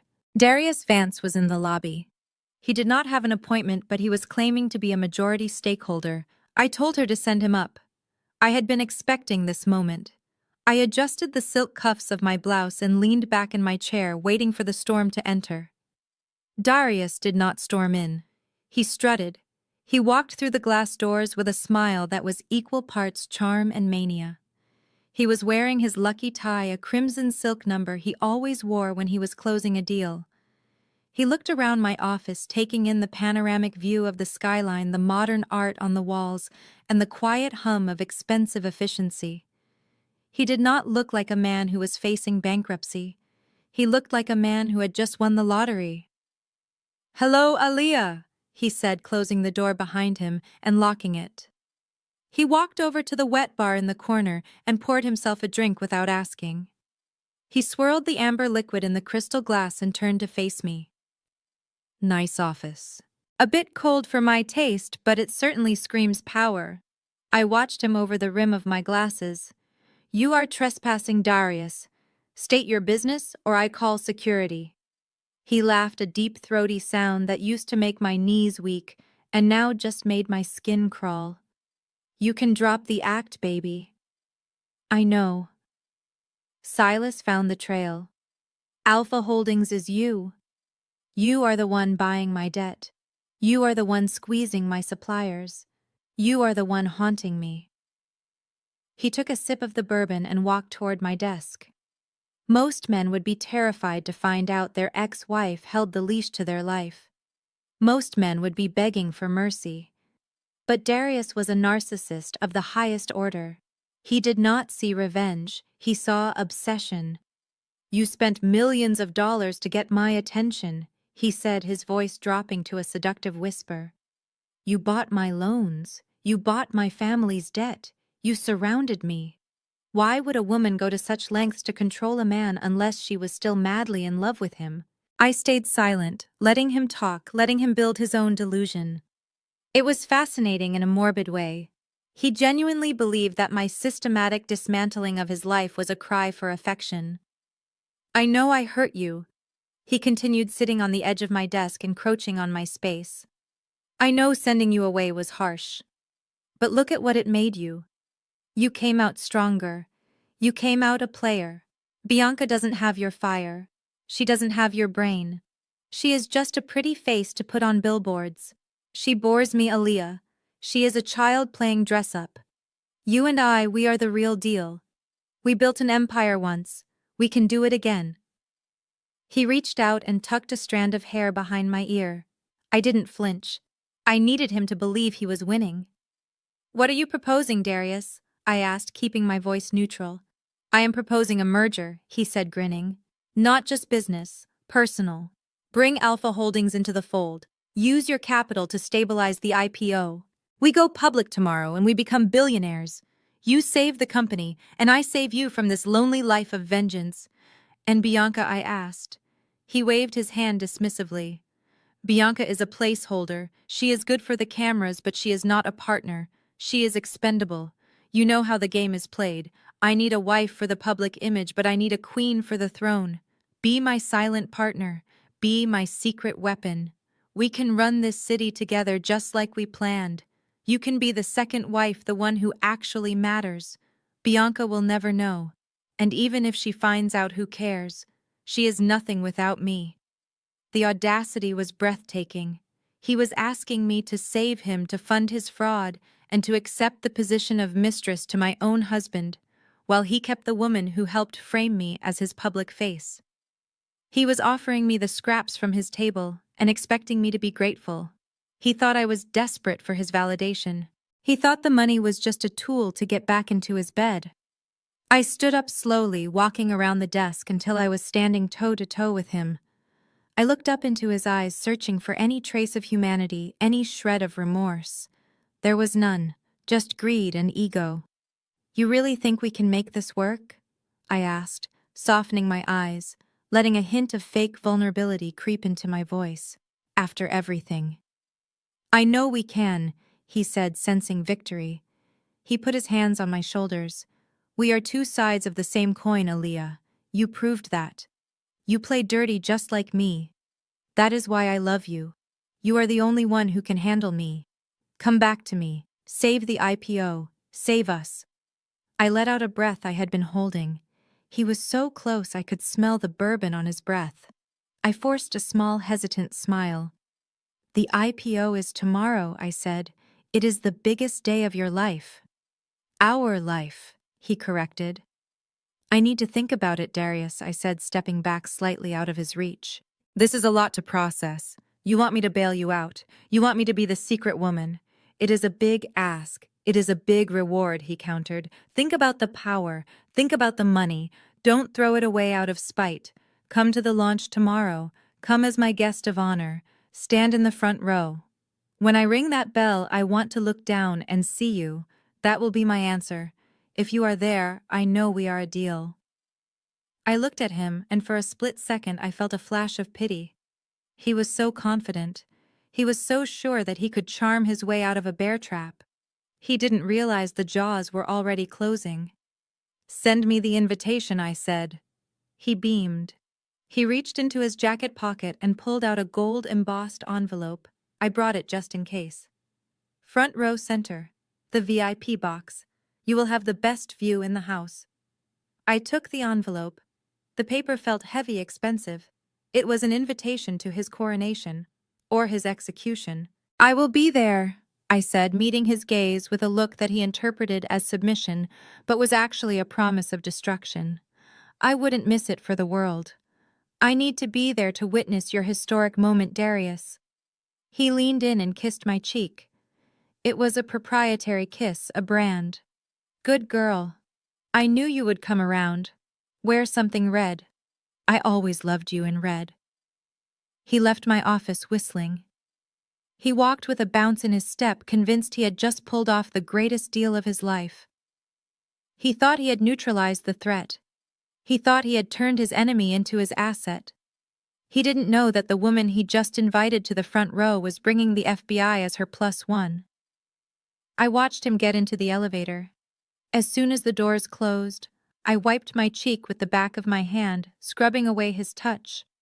I looked at the gold invitation. Launch of Vance Global. The future of real estate. He was right about one thing. It was going to be historic. I walked over to the shredder and dropped the envelope inside. I didn't need a ticket. I owned the venue. I picked up my phone and dialed Julian. He took the bait. I said, my voice hard as diamonds. He thinks I am coming to save him. Is everything ready? Julian asked. Everything is ready, I replied. The doctor's confession is queued. The financial records from Emily are digitized. The agents are briefed. Then get some sleep, Julian said. Tomorrow you take the crown. I am not sleeping, I said, turning back to the window to watch the city lights. I am going to pick out a red dress. He wants red. I will give him red, the color of blood, the color of warning, the color of the ruin I am about to bring down on his head. The scent of my perfume, a custom blend of sandalwood and jasmine that cost $300 an ounce, still clung to Darius's lapel when he walked through the front door of his penthouse. He was humming high on the adrenaline of what he thought was a successful manipulation. He tossed his keys onto the console table and loosened his tie, ready to pour a celebratory drink and dream about his return to the Billionaires Club. But the atmosphere in the penthouse wasn't celebratory. It was toxic. Bianca was waiting for him in the living room. She wasn't scrolling through her phone or posing for a selfie. She was standing perfectly still, her hands clenched into fists at her sides, her eyes red-rimmed and wild. She had tracked his phone. She knew exactly where he had been for the last 2 hours. And now, as he walked past her, the smell of another woman, specifically the woman she had helped destroy, hit her like a physical slap. "You went to see her?" Bianca said, her voice trembling with a rage that bordered on hysteria. "You went to Aaliyah's office." Darius didn't even stop. He walked to the bar cart and picked up a decanter. "It is business, Bianca. Something you wouldn't understand. I secured the funding. We are saving the IPO. You should be thanking me." "Thanking you!" she shrieked. She picked up a crystal vase from the coffee table and hurled it across the room. It shattered against the wall, inches from Darius's head, raining shards of glass onto the hardwood. "You are sleeping with her, I knew it. You are going to leave me for her, aren't you? You are going to dump me back in the street now that you have her money." Darius turned slowly. He looked at the shattered glass, then at her. His expression was one of absolute terrifying calm. He set his glass down. "Control yourself," he said quietly. "You are acting like a child. I am acting like a wife who knows she is being played." Bianca screamed, tearing at her hair extensions. "I did everything for you, Darius. I lied for you. I laid on that table and let that doctor pretend to examine me. I went to court and cried on cue. I ruined an innocent woman's life because you promised me the world. And now you are crawling back to her." She was hyperventilating, pacing the room like a caged animal. "I won't let you do this. I will burn it down, Darius. I swear to God. I will call the press. I will tell them everything. I will tell them about the fake baby. I will tell them about the payoffs. I will tell them you aren't a genius, just a con artist with a good tailor. Darius moved faster than a man of his size should be able to. He crossed the room in 2 strides and grabbed Bianca by the shoulders, shaking her so hard her teeth clicked together. You will do nothing, he hissed, his face contorted into a mask of cruelty. You think you have leverage? You have nothing. You are a high school dropout with a fake resume and a criminal record that I made disappear. Who are they going to believe, the CEO of a billion-dollar company or the bottle girl who faked a pregnancy for a paycheck? He shoved her backward. She tripped over the ottoman and fell onto the sofa, looking up at him with wide, terrified eyes. If you say one word, Darius continued, leaning over her, I will cut you off. No money, no apartment, no clothes. I will throw you out on the street tonight with nothing but the dress on your back. And then I will call my friends at the precinct and have them find drugs in your purse. Do you understand me? You are expendable, Bianca. Aaliyah is a partner. You are a pet, and pets who bite get put down. He straightened up, adjusting his jacket. Now go fix your face. We have a big day tomorrow. If you embarrass me at the launch, I will destroy you. He walked out of the room, leaving her sobbing into the cushions trapped in the golden cage she had helped build. While Darius was terrorizing his wife, I was sitting in a windowless room in the Federal Building in downtown Atlanta. The air conditioning was set to freezing. The fluorescent lights hummed with a headache-inducing frequency. Across the metal table sat Special Agent Miller of the FBI and a senior investigator from the Securities and Exchange Commission. Julian sat beside me, his briefcase open. This is everything, Agent Miller asked, tapping the stack of documents we had just placed in front of him. Everything, I confirmed. I reached for the black ledger Emily had stolen from the basement safe. I opened it to the page dated 3 years ago. Here are the wire transfers from the pension fund to his personal offshore accounts, I explained, pointing to the handwritten entries. He disguised them as vendor payments for construction materials that were never ordered. And here is the payment to Dr. Thorne. $500,000. The SEC investigator adjusted his glasses, scanning the pages. This matches the discrepancies we found in the preliminary audit. But we need more than numbers. We need intent. We need to prove he knew exactly what he was doing. I pulled the digital recorder from my pocket. It was the recording of Dr. Thorne's confession. I pressed play. The doctor's shaky voice filled the small room, detailing the fake blood, the coerced testimony, the payment from Darius to destroy my life. The agents listened in silence. When the tape ended, Agent Miller leaned back in his chair, a look of grim satisfaction on his face. Kidnapping, perjury, conspiracy, wire fraud, securities fraud, he listed, counting on his fingers. And that is just the start. This guy is looking at 20 years minimum. So arrest him, I said. Go get him right now. He is at his penthouse. Agent Miller shook his head. Not yet. If we arrest him tonight, his lawyers will spin it. They will claim it is a misunderstanding, a clerical error. They will try to bury us in motions and get him out on bail. We need to catch him in the act. We need him to solicit investment based on fraudulent numbers. He looked at the calendar on the wall. The IPO launch is tomorrow morning at 10 a.m. He is going to stand on that stage and sell stock in a company that is essentially bankrupt. He is going to lie to investors, to the public, and to the federal government on live television. So we let the show go on, I asked. We let him ring the bell, the SEC investigator said. The moment he opens the market, the moment he accepts that first dollar of public money, the crime is consummated. It becomes irrevocable. That is when we move in. Agent Miller looked at me. His eyes were hard, but there was a glimmer of respect in them. You said he invited you. You said he wants you in the front row. He thinks I am his partner, I said. He thinks I am coming to save him. Good, Miller said. Then you go. You sit in that front row. You let him look at you. You let him think he has won. We will have agents at every exit. We will have teams in the control room. But we want you to keep him focused. We want him looking at you, not at the doors. I stood up, smoothing my skirt. I can do that. I have been waiting 3 years to watch him fall. I want a front row seat. Miller stood up and shook my hand. His grip was firm.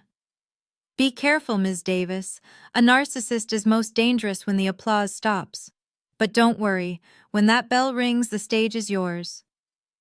We walked out of the federal building into the cool night air. The city was asleep, unaware that tomorrow one of its kings was going to be dethroned. I looked up at the skyscrapers, at the lights of the penthouse where Darius was sleeping, dreaming of billions. Sleep tight, Darius, I whispered. Tomorrow, you wake up in a nightmare. The grand ballroom of the Centennial Tower was transformed into a cathedral of capitalism. Crystal chandeliers the size of small cars hung from the vaulted ceiling, casting a diamond-fractured light over the sea of tuxedos and designer gowns below. Every major player in the Atlanta business world was there, sipping vintage champagne and whispering about stock prices. The air smelled of money and anticipation. In the center of the stage, a massive screen displayed the logo of Vance Global in pulsing golden light. A countdown clock ticked away the seconds until the market opened, until the initial public offering went live, until Darius Vance became a billionaire on paper. I watched from the shadows of the mezzanine level, standing behind a velvet rope where the security team couldn't see me. I wasn't hiding. I was waiting for my cue. Below me, the crowd erupted into applause as the lights dimmed and a spotlight hit the center stage. Darius walked out. He looked magnificent, I had to give him that. He was born for the spotlight. He wore a tuxedo that fit him like a second skin, his smile dazzling enough to light up the back row. He waved to the crowd, soaking in the adulation like a plant soaking up the sun. He looked like a king. He looked like a savior. He didn't look like a man who had embezzled millions from his own employees' pension funds. Thank you, he boomed, his voice amplified by the state-of-the-art sound system. Thank you for believing in the vision. Tonight is not just about a stock ticker. It is about a legacy. It is about building a future where our community rises together. The crowd cheered. They ate it up. They didn't know the concrete in his buildings was substandard. They didn't know the land deeds were forged. They only saw the charisma. Darius held up a hand for silence. He put on his serious face, the one he practiced in the mirror. But this journey has not been easy, he said, his voice dropping to a somber, intimate register. Success requires sacrifice. And no one understands sacrifice better than the woman standing by my side. He gestured to the wings. Bianca walked out. She was wearing a pale pink gown, modest, demure, the picture of the supportive, long-suffering wife. She walked to him and he took her hand, pulling her close. She looked terrified, her smile tight and brittle, but to the audience it looked like shy gratitude. My wife, Bianca, Darius said, looking at her with a look of manufactured adoration. She has been my rock. 3 years ago, we faced a tragedy that would have broken lesser people. We were preparing to welcome our first child into the world. A son. A hush fell over the room. I felt a cold rage spread through my veins, turning my blood to ice. He was doing it. He was actually going to use the lie. He was going to stand in front of the world and use a fake baby to sell stock. We lost him. Darius continued, his voice cracking perfectly on the last word. We lost him to a senseless act of violence. An act committed by someone we trusted, someone who was consumed by jealousy and hate. He paused, letting the sympathy wash over him. Bianca dabbed at her dry eyes with a tissue. But Bianca, he said, turning back to the crowd, his voice swelling with inspiration. She didn't let the pain destroy her. She stood by me. She endured the court cases. She endured the lies. She sacrificed her own happiness to help me build this company because she believes in family. She believes in us. And that is the foundation of Vance Global: resilience, loyalty, family. The applause was thunderous. People were standing up. Some were wiping away tears. It was a masterclass in manipulation. He had turned his crime into his origin story. He had turned his victimhood into a marketing strategy. Darius beamed, squeezing Bianca's hand. He looked out at the audience, his eyes scanning the front row, looking for the empty seat he had reserved for me. He was looking for his silent partner. He was looking for his mistress. It was time. I turned away from the mezzanine railing and walked to the main staircase. I didn't take the service elevator. I took the grand staircase that led directly down into the ballroom. The heavy double doors at the top of the stairs were guarded by 2 security agents. I didn't stop. I walked right up to them. "Excuse me, gentlemen," I said. "I am expected." They looked at my face. Then they looked at my dress. I wasn't wearing the black of a widow. I wasn't wearing the white of surrender. I was wearing red. A blood-red silk gown that clung to every curve with a slit that went up to my thigh and a neckline that plunged deep. It was a dress that screamed danger. It was the color of a warning sign. It was the color of the ink on the ledgers that were currently sitting on the desk of the FBI special agent waiting in the wings. The guard stepped aside. I pushed the doors open. The sound of the heavy wood slamming against the wall echoed through the ballroom, cutting through the applause like a gunshot. The heads of 500 guests turned in unison. The spotlight operator, confused by the noise, swung the beam away from the stage and up to the top of the staircase. The light hit me blinding and hot. For a second there was total silence. I stood there bathed in the light, looking down at them like a goddess of vengeance. I didn't smile. I didn't wave. I just started to walk. Click, click, click. My heels on the marble stairs were the only sound in the room. I descended slowly, deliberately. The crowd parted for me as I reached the floor. They didn't know who I was, but they knew I was trouble. They whispered as I passed. "Who is that? Is that the ex-wife? Look at that dress." I walked straight down the center aisle, my eyes locked on the stage. Darius saw me. His smile didn't falter, but his eyes widened. He saw the red dress. He saw the power. He thought I had accepted his offer. He thought I was coming to claim my place as the secret queen of his empire. He thought I was there to save him. He let go of Bianca's hand. He stepped forward to the edge of the stage, extending his arms in a welcoming gesture. "And here she is," Darius announced, improvising smoothly, his voice booming with false confidence. "A surprise guest. A woman who represents the future of our partnerships. Please welcome the CEO of Alpha Holdings." The crowd applauded again, confused but willing to follow his lead. Bianca looked at me and her face went white. She knew. She saw the look in my eyes and she recognized it. It wasn't the look of a partner. It was the look of the woman she had mocked outside the prison gates. I walked up the steps to the stage. I stood next to Darius. He leaned in, turning away from the microphone so only I could hear. "You wore red," he whispered, a smirk playing on his lips. "I knew you still loved me. You look incredible. Now smile for the cameras, baby. We are about to be rich." I looked at him. Up close, I could see the sweat beading on his upper lip. I could smell the fear beneath the expensive cologne. I turned to the audience. I looked into the television cameras broadcasting live to the financial networks. I reached out and took the microphone from his hand. He let me take it. He thought I was going to endorse him. I looked at Bianca, who was trembling like a leaf. Then I looked back at Darius. "I love the speech, Darius," I said, my voice clear and steady, ringing out across the silent hall. "Especially the part about the baby. It was very moving." Darius smiled, nodding, expecting me to continue the praise. "There is just one problem," I continued, my voice hardening into steel. I reached into the bodice of my red dress and pulled out a folded piece of paper. It wasn't a speech, it was a medical file. I held it up to the light. "The baby never existed." The smile fell off Darius's face. "And neither does this company," I added. The room erupted. The silence that followed my declaration was absolute and terrifying. It was the kind of silence that precedes a bomb blast, a vacuum where the air is sucked out of the room before the explosion tears everything apart. Darius stood frozen next to me, his hand still half extended, as if reaching for a handshake that would never come.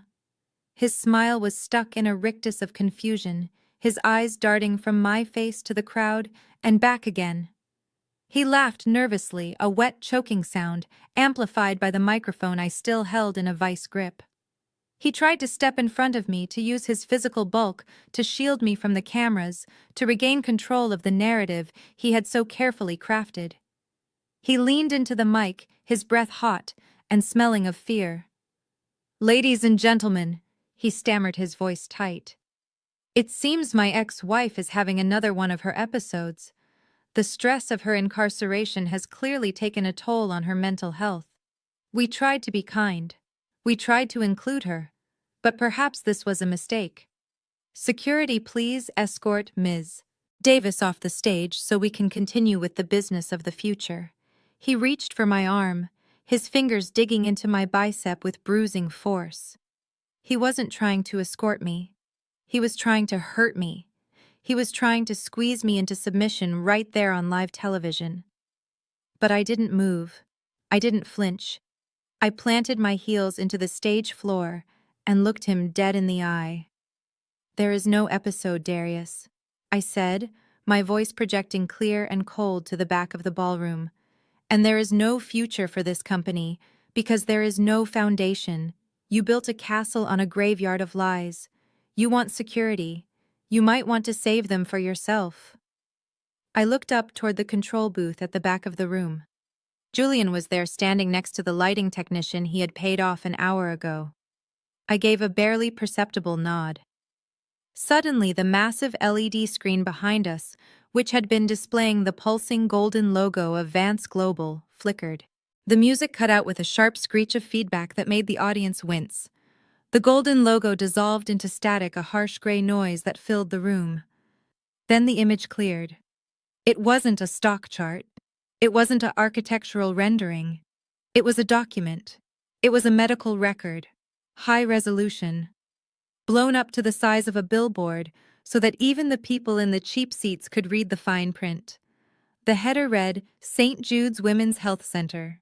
The patient name was Bianca Marie Miller. The date was 5 years ago. 2 years before she met Darius. 3 years before the alleged miscarriage that sent me to prison. The crowd murmured a low wave of confusion that was quickly turning into shock.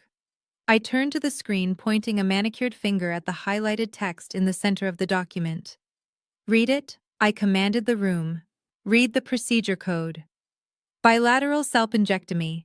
For those of you who aren't doctors, that is the surgical removal of both fallopian tubes. It is a permanent form of sterilization. It is irreversible." I turned back to Bianca. She was standing stage left, her hands covering her mouth, her eyes wide with a terror so pure it looked like madness. She was shaking her head back and forth, a silent denial against the giant glowing proof of her deception looming over her head. "She couldn't have been pregnant," I said, my voice dropping to a dangerous whisper that the microphone picked up perfectly. "She physically could not carry a child. There was no baby to lose. There was no miscarriage.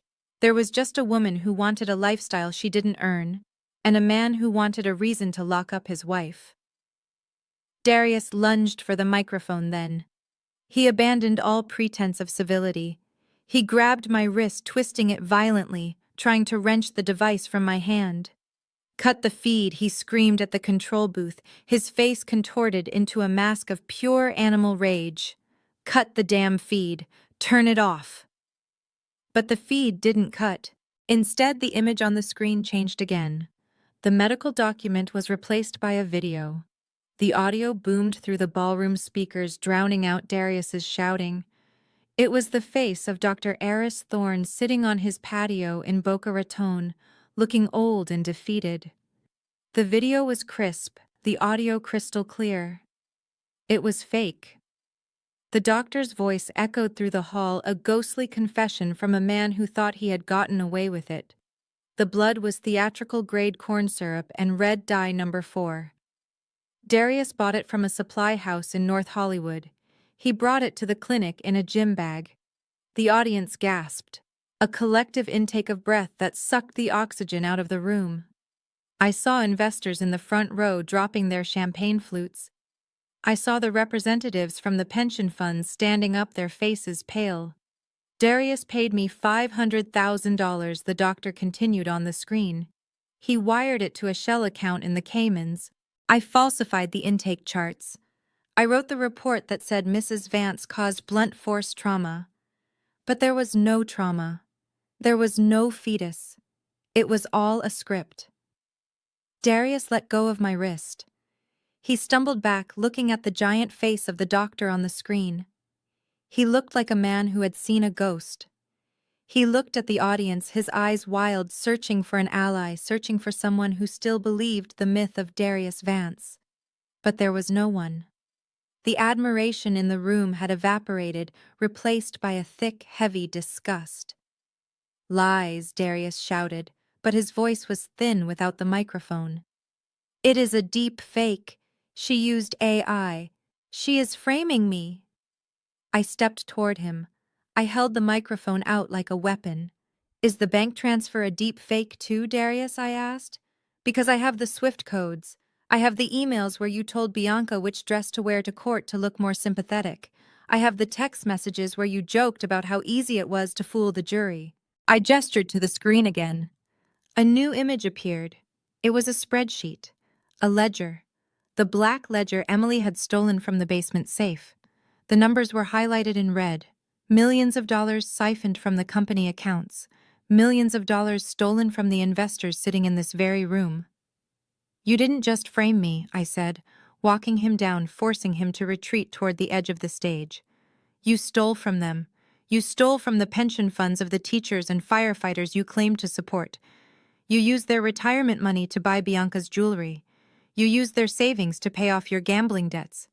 You are not a CEO, Darius. You are a thief in a tuxedo." Bianca let out a wail that sounded inhuman. She collapsed to her knees on the stage, her pink dress billowing around her like a wilting flower. She wasn't crying for the baby she never had.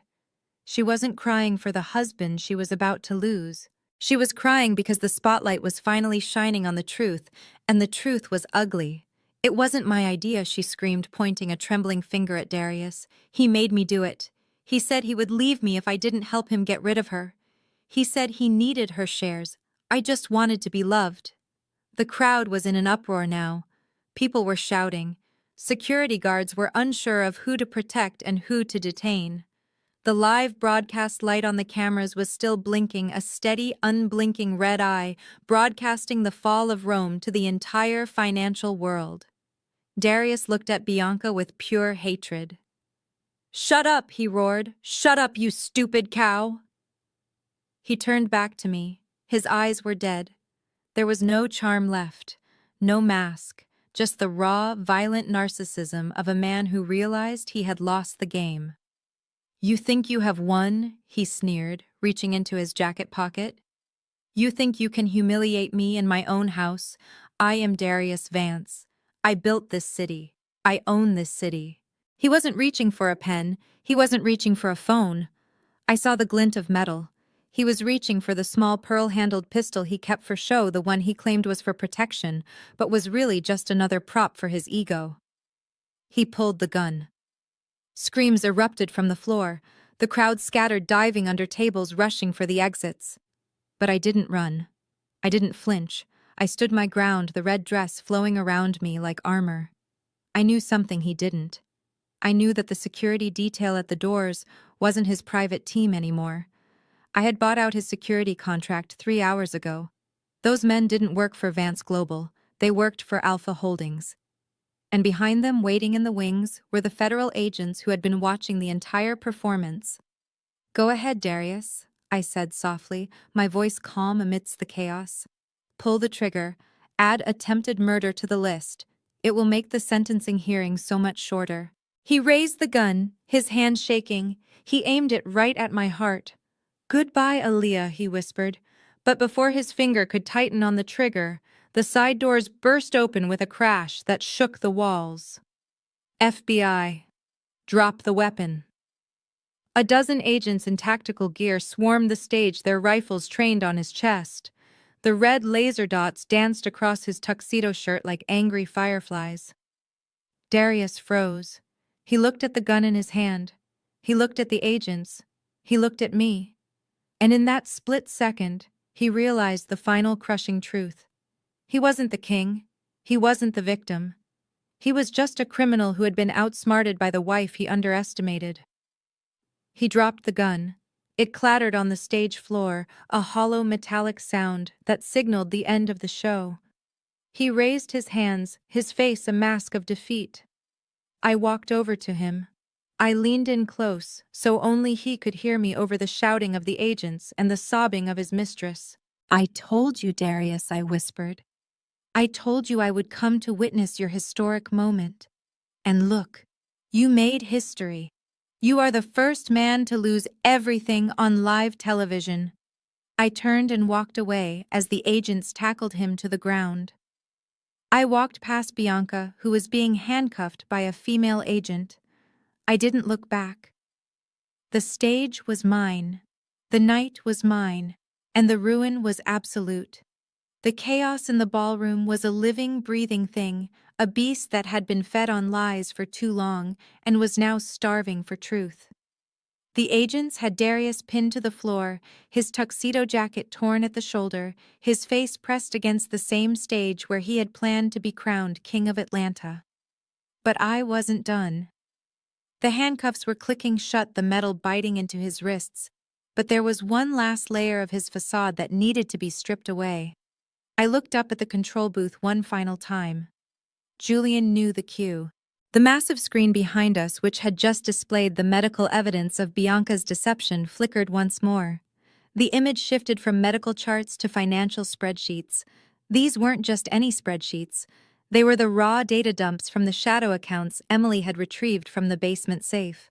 Rows and rows of numbers scrolled down the screen like the credits of a horror movie. I grabbed the microphone from the floor where I had dropped it and stepped over Darius's struggling form. "Look at the screen," I commanded, my voice cutting through the shouting of the agents and the screams of the crowd. "Look at where your money went. You thought you were investing in urban renewal. You thought you were building community centers and affordable housing." I pointed to a highlighted column in red. This line item here labeled structural acquisitions that wasn't for steel or concrete. That was a wire transfer of $400,000 to a jeweler in Dubai. It paid for the yellow diamond necklace Bianca wore to the mayor's ball last month. The crowd roared. A woman in the front row, the head of the teachers' union, whose pension fund was heavily invested in Vance Global, stood up. She picked up the heavy crystal centerpiece from her table and hurled it at the stage. It smashed against the podium, sending shards of glass flying over Darius's head. It was the first stone. Then came the dinner rolls, the napkins, the programs. It was a deluge of fury. And this line I continued, relentless, unyielding. Labeled community outreach. That is the monthly lease payment on the Bentley. That is the rent for the penthouse. That is the cost of the private jet fuel. Darius didn't build this company on profit. He built it on your retirement funds. He built it on the college savings of your children. He stole from the janitors to pay for the mistresses. The booing was deafening now. It was a physical wall of sound, a vibration that shook the floorboards. Investors were climbing over chairs, trying to get to the stage, held back only by the line of federal agents who were now protecting Darius not from the law, but from the mob he had created. "Get him out of here," Agent Miller shouted to his team, pulling Darius to his feet. Darius stumbled, his hair wild, his eyes darting around the room. He looked at the angry faces of the men he played golf with, the women he had charmed at galas. He saw no sympathy. He saw only hatred. "It is a lie," Darius screamed, struggling against the agent's spit flying from his mouth. "She hacked the system. She is the criminal. She is jealous because I left her. Aaliyah framed me. Tell them, Bianca, tell them." He turned his head frantically, looking for his wife, looking for his accomplice. But Bianca wasn't looking at him. She was being hauled to her feet by two female agents. Her makeup was streaked with tears, her pink dress torn at the hem. She saw the writing on the wall. She saw the ship sinking, and she did exactly what a rat does. "He made me do it!" Bianca shrieked, her voice, shrill and desperate, piercing the din of the crowd. I didn't want to. He said he would kill me. He said he would hurt my family. I didn't know about the money. I just wanted to be famous." Darius stopped struggling. He stared at her, his mouth hanging open. The betrayal was absolute. The woman he had destroyed his marriage for, the woman he had risked his freedom for, was throwing him to the wolves to save her own skin. "You lying witch!" Darius roared, trying to lunge at her, but the agent slammed him back against the wall. "I bought you, I made you. You were nothing but a waitress until I picked you up." "That is enough," Agent Miller barked. "You have the right to remain silent. I suggest you start using it." They began to frog march him across the stage toward the exit. The cameras were flashing blindingly, capturing every second of his disgrace. This was the perp walk of the century, the golden boy of Atlanta business dragged out in cuffs, covered in the dust of his own stage, betrayed by his wife and dismantled by his ex. As they passed me, Darius dug his heels in. He fought the momentum of the agent, straining his neck to look back at me. I stood center stage, the red dress glowing under the spotlights, the microphone still in my hand. I looked like the judge, the jury, and the executioner all rolled into one. Darius's face changed, the anger drained out of it, replaced by a terrifying, hollow realization. He looked at the screen with the damning numbers. He looked at Bianca, who was sobbing into the shoulder of a federal agent begging for a deal. And then he looked at me. His eyes were wet. For the first time in 3 years, the mask was gone. I saw the fear of a man who knows he is going to die in a cage. I saw the regret of a gambler who bet everything on the wrong horse. "Aaliyah," he choked out, his voice cracking. "Please, help me. I can fix this. We can fix this. Don't let them take me. I loved you. I always loved you." It was the final manipulation, the last desperate card in his deck. He thought he could appeal to the woman who used to wash his clothes and edit his speeches. He thought he could find a spark of that old loyalty. I looked at him. I looked at the man who had sent me to prison for 3 years. I looked at the man who had watched me cry in the dock and laughed. I didn't speak into the microphone. I didn't need the world to hear this part. This was just for him. I locked eyes with him. I let my face go completely still, erasing any trace of pity, any trace of the love that had once been there. I leaned forward slightly, just enough so he could see the shape of my lips. I mouthed 2 words: total ruin. He slumped in the agent's grip. His legs gave out. They had to drag him the rest of the way, his expensive shoes scuffing the floor, a dead weight of a man who had finally been crushed by the gravity of his own sins. The side doors burst open and they shoved him into the waiting night, into the back of a black van that would take him to a holding cell much smaller and much colder than the one he had put me in. I stood there for a moment longer, listening to the sirens wailing outside, fading into the distance. The ballroom was still chaotic, people shouting, phones recording the debris of the riot scattered across the floor. But in the center of the storm, I felt a profound, quiet peace. I dropped the microphone. It hit the floor with a heavy thud that echoed through the room like a gavel. "It is done," I whispered to myself. I turned my back on the audience, on the wreckage of Vance Global, on the life I used to want. I walked toward the back of the stage where Julian was waiting. He held out my coat. I slipped into it, covering the red dress. The show was over. The vengeance was complete. I didn't need to be the lady in red anymore. I was just Aaliyah, and I was free. 3 months later, the gavel sounded like the closing of a heavy book.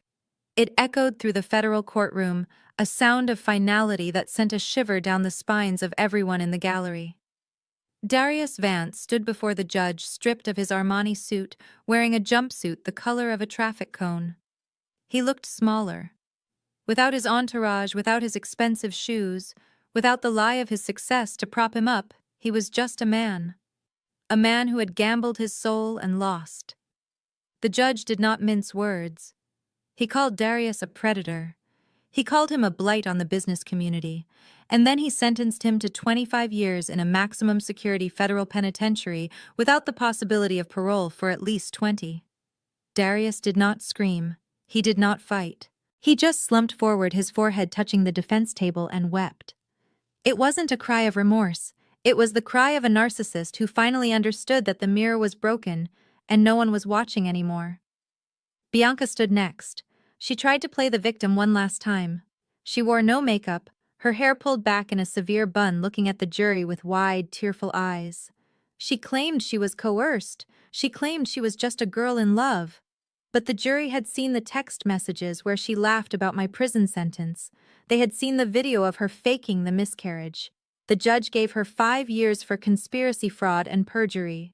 As the bailiff clicked the handcuffs onto her wrists, she looked back at Darius. There was no love there anymore.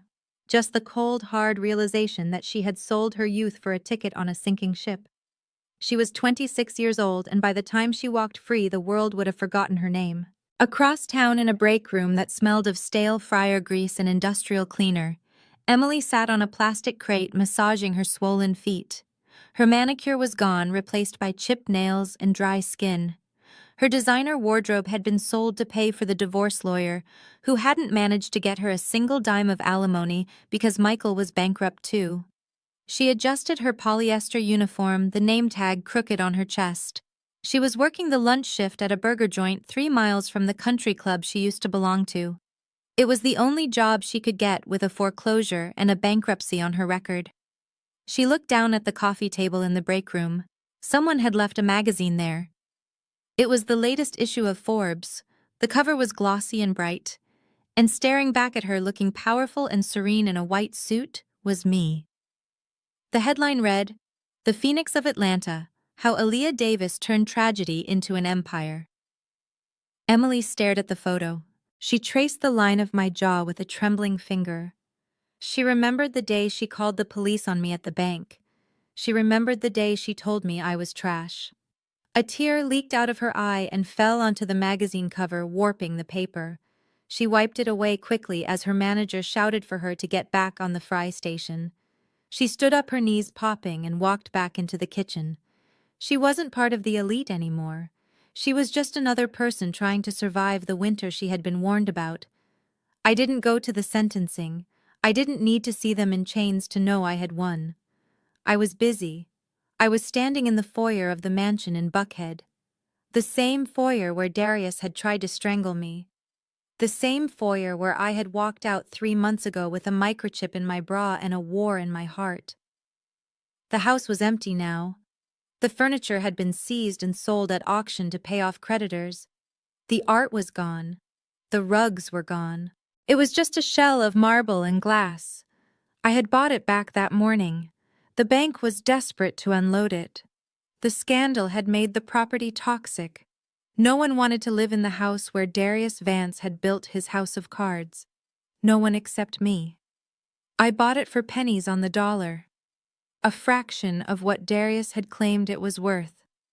I walked through the empty rooms. My footsteps echoed on the floors.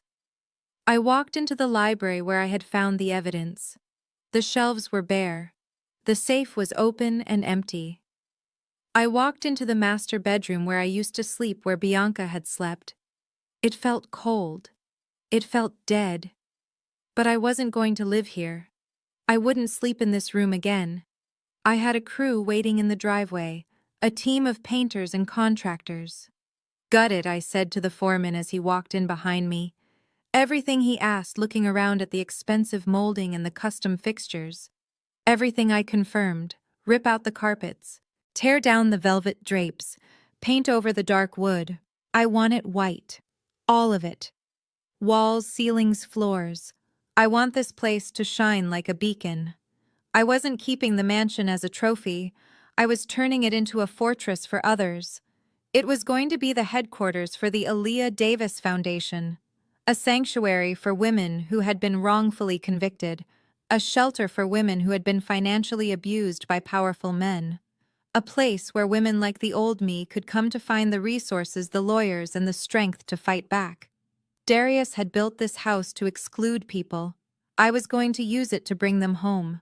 I walked out the front door, leaving the crew to start the demolition. The sound of hammers hitting drywall was music to my ears. It was the sound of the past being broken down to build a future. Julian was waiting for me by the car. He was leaning against the hood of the sedan, looking at the house. He smiled as I approached. "It is done," he said. "The deed is recorded. The nonprofit status is approved. You own it all, Aaliyah." I looked back at the house one last time. I didn't see the pain anymore. I didn't see the prison cell. I saw potential. I turned to Julian.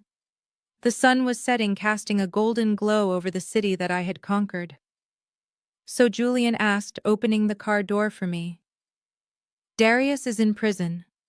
Bianca is gone. The company is yours.